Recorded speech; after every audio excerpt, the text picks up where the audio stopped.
¿Por qué se menciona la edad de Sara? Este es un caso único en la Escritura, en cuanto a que se detalla la edad de una mujer. Pues básicamente lo que podemos decir con respecto a esto era que Sara era una mujer extremadamente virtuosa, pero además iba a ser la matriarca por excelencia del pueblo de Israel. Iba a ser la mujer mediante la cual iba a ser formado el pueblo de Israel, que es el pueblo escogido del Eterno. ¿Por qué Abraham envía a su siervo a buscarle esposa a su hijo y no al mismo? Lo primero, porque Abraham era un hombre entrado en años, era un anciano y necesitaba reposo. Segundo, porque él tenía un siervo que le había demostrado fidelidad durante toda su vida. Y tercero, porque Abraham confiaba en la sabiduría que su siervo iba a mostrar al buscar la esposa para su hijo. ¿Fue correcta la petición del siervo de Abraham? Esta pregunta se puede responder de dos formas. Por un lado, fue incorrecta en el sentido de que el siervo de Abraham estaba solicitándole al Eterno que hiciera lo que él estaba pidiendo. Y en ese sentido debemos decir que nuestras peticiones al Eterno deben estar limitadas al qué, no al cómo, porque el Eterno sabe mejor que nadie cómo hacer las cosas. Pero también podríamos decir que fue correcta en el sentido de que la motivación con la cual él hizo esa petición se acomodaba a las circunstancias que requerían para encontrar la esposa del hijo de Abraham. Entonces, por un lado, pudo ser un poco apresurada y en ese sentido fue incorrecta, pero por otro lado fue correcta porque tenía una buena motivación para encontrar la esposa de Isaac, el hijo de Abraham. ¿Por qué el siervo de Abraham da regalos? ¿Y por qué los da al hermano y a la madre de Rivka y no al padre?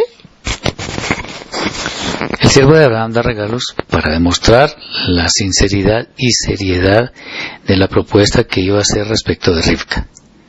Esto demostraba que el tema iba en serio y además, por añadidura, estaba mostrando que el hombre con quien se podría casar Rivka era serio, acomodado, protector y era lo que ella iba a necesitar. Respecto de por qué dar regalos al hermano y a la madre de Rivka y no al padre, la tradición, los sabios de Israel enseñan que un ángel mató a Betuel, que era el padre de Rivka, antes de este suceso, porque era un hombre codicioso. Y recordemos que posteriormente Labán, que era hijo de él, digamos que heredó esas características porque también engañó mucho a Jacob, pero eso es tema de otra parasha. ¿Por qué Isaac tomó a Rivka y la amó sin haberla conocido antes? Esto es muy interesante porque el amor realmente es algo que va en la mente. El amor no es un sentimiento sino una decisión. Él decidió amar a Rivka, así como Rivka decidió amar a Isaac sin haberlo conocido. Entonces, el amor que existe entre ellos fue una decisión que ambos tomaron. Además, el hecho de que fuera el Eterno el que trajera la esposa para Isaac era una razón más que suficiente para que él se diera cuenta de que era la mujer idónea para que compartiera su vida por siempre, por todos sus días. ¿Qué significa Haye y Sara? Haye y Sara significa vidas de Sara. Y se habla de vidas porque, como lo podemos ver cuando se menciona ciudad, se habla de la vida cuando niña, cuando joven y ya como adulta. Entonces, tiene que ver con la vida de Sara, la cual fue un modelo para todas las mujeres. ¿Por qué Abraham quiere enterrar a Sara y no cremarla? Además de que es una costumbre muy arraigada dentro de nuestro pueblo, eso corresponde a las profecías bíblicas. El Eterno le dijo a nuestro padre Adán: polvo eres y al polvo volverás. Entonces una forma de que eso se cumpla, de que esa sentencia del Eterno se cumpla, es enterrando a las personas. De hecho, en el seno de nuestro pueblo se escogen ataúdes que sean de una madera que se consuma rápido, porque la idea es que el cuerpo se descomponga muy rápidamente. Cumpliendo con esto lo que el Eterno dice en principio: polvo eres y al polvo volverás. Si una persona es cremada, esto no se puede cumplir. ¿Por qué Abraham quería tomar esposa para su hijo dentro de su familia? Abraham sabía que los demás pueblos eran idólatras y que se iban a apartar de la fe del Eterno, como él la tenía. Entonces él quería evitar a toda costa semejante posibilidad y decidió que la esposa de Isaac debería ser alguien de su familia, porque él a su familia sí la conocía y había personas virtuosas dentro de ella. A Rivka se le pregunta si quería ir con el siervo de Abraham. ¿Eso significa que no estaba en la obligación de aceptar el ofrecimiento? Efectivamente. Si el padre quiere una esposa para su hijo y digamos le gusta alguna en especial, eso no significa que ella tenga que aceptar. La mujer no es un objeto. La mujer merece todo nuestro respeto y tiene la posibilidad de expresar su opinión de la misma manera que lo hace el hombre. Entonces, si Rivka hubiera dicho que no quería ir con el siervo de Abraham, simplemente no estaba destinada para Isaac. Pero ella libremente expresó su deseo de ir con el siervo de Abraham. Recordemos que el siervo de Abraham presentó muchos regalos para toda la familia, demostrando con esto su seriedad. ¿Por qué Abraham dio todo a Isaac si Ismael también era su hijo? Abraham ya sabía que Isaac era el hijo mediante el cual se cumplirían todas las promesas. No era Ismael. Entonces, Abraham deposita la confianza en el Eterno y le da todo a Isaac sabiendo que es con él con quien se cumplirían todas las promesas, como efectivamente habría de suceder.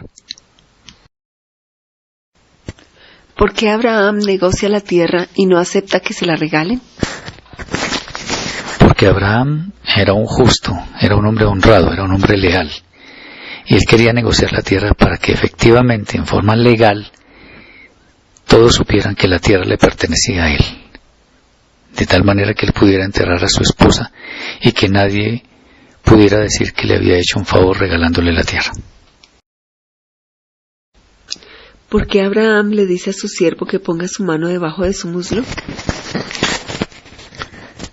Abraham consideraba que la señal de su Brit Milá era algo sagrado, porque precisamente era el Eterno el que le había ordenado que se circuncidara. Entonces, en ese tiempo, por lo menos en el entorno de Abraham, esa señal era lo más sagrado que él tenía. Y la forma de comprometer fielmente a su siervo era diciéndole que pusiera la mano debajo de su muslo.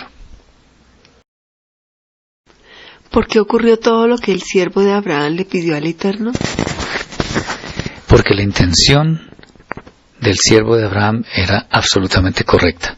Él no estaba pidiendo algo para sus deleites, para su vida personal, no estaba pidiendo regalos materiales. Estaba pidiendo entrañablemente al Eterno que le concediera que su viaje fuera exitoso para poder cumplir con lo que le pidió a Abraham, que era buscar una esposa para su hijo. ¿Por qué Abraham no permite que sus otros hijos vivieran con Isaac? Porque Abraham sabía que el hijo de la promesa era Isaac. Por lo tanto, él no podría heredar conjuntamente con los demás, porque es como si la promesa se diluyera. Entonces era importante que solamente Isaac viviera con Abraham y heredara todas las promesas que el Eterno mismo le había hecho a este último. ¿Qué fue lo que causó la muerte de Sara? Es interesante que en esta parashá lo primero que se menciona es que Sara vivió 127 años, pero se habla básicamente desde la muerte de Sara. ¿Por qué? De acuerdo con las enseñanzas de nuestros sabios, algo que sucedió en la anterior parashá, esto es la Akedah de Isaac, donde iba a ser ofrecido, le fue contado a Sara por medio de un ángel. Lo que pasa es que el ángel no le contó todo. Le dijo que Abraham estaba sacrificando a su hijo, pero no le dijo a Sara que su hijo iba a volver vivo. Entonces, el golpe que le produjo semejante noticia le causó la muerte, porque era su hijo amado, el que tuvo con Abraham en su vejez, que era un milagro del Eterno. ¿Por qué el nombre de Efrón aparece primero con una Vav y después esta letra le es quitada? Lo que sucede es que, en principio, Efrón le va a regalar la tierra a Abraham para que entierre a Sara. Pero después codició mucho el precio y le puso 400 shekels para comprar esa tierra, que en realidad era una fortuna. Pero como Abraham era muy rico, eso seguramente no era nada. Pero Efrón quiso sacar provecho de la transacción. Como la Vav tiene que ver con la presencia del Eterno en las vidas de las personas que creen en Él, la acción de Efrón demostraba que él se estaba pegando a lo material y no a lo espiritual, y por eso esa posible presencia del Eterno en su vida le fue quitada. Aplica para nuestros días la forma en que Abraham mandó buscar esposa para su hijo Isaac. En realidad habría que decir que por causa del inmenso pecado que hay en el mundo, por causa de que en todas partes la gente está preocupada por lo material, por gozar de sus deleites, por causa de que, en otras palabras, una gran parte de la humanidad está alejada de la Torá y que considera que fue abolida y que todo lo que está ahí es obsoleto. Por ello es que se ve en una forma un poco curiosa el hecho de que alguien busque esposa para sus hijos. Pero si volvemos a los días de antaño, veremos que Abraham tuvo la mejor intención para buscar esposa para su hijo, que fuera la mujer idónea para él. Ahora las mujeres idóneas no se buscan, ahora se busca simplemente con quien tengan química las personas, o porque va a obtener algún beneficio material. Esto no es correcto. Digamos que no necesariamente hay que seguir rigurosamente lo que Abraham hizo para conseguir esposa para Isaac, pero sí por lo menos que los padres demuestren una preocupación genuina porque sus hijos se casen con una mujer que sea para toda la vida, cosa que actualmente es muy difícil que suceda. Entonces, esa preocupación es genuina, esa preocupación es correcta. Otra cosa es que el mundo no la vea de esa forma por causa del pecado que practica todo el tiempo. ¿Por qué Rivka aceptó ir con el siervo de Abraham sin conocer a Isaac? Esto es bien interesante porque siendo tan joven se dio cuenta de la seriedad del relato del siervo de Abraham, demostrado con todos los presentes que él trajo para bendecir a Rivka y a la familia de ella. Entonces, al darse cuenta de que todo era serio, de que todo había sido hecho con la mayor pulcritud, ella no duda en ir con el siervo de Abraham porque en cierta forma reconoce que Isaac era un hombre tan serio como lo era el siervo de Abraham.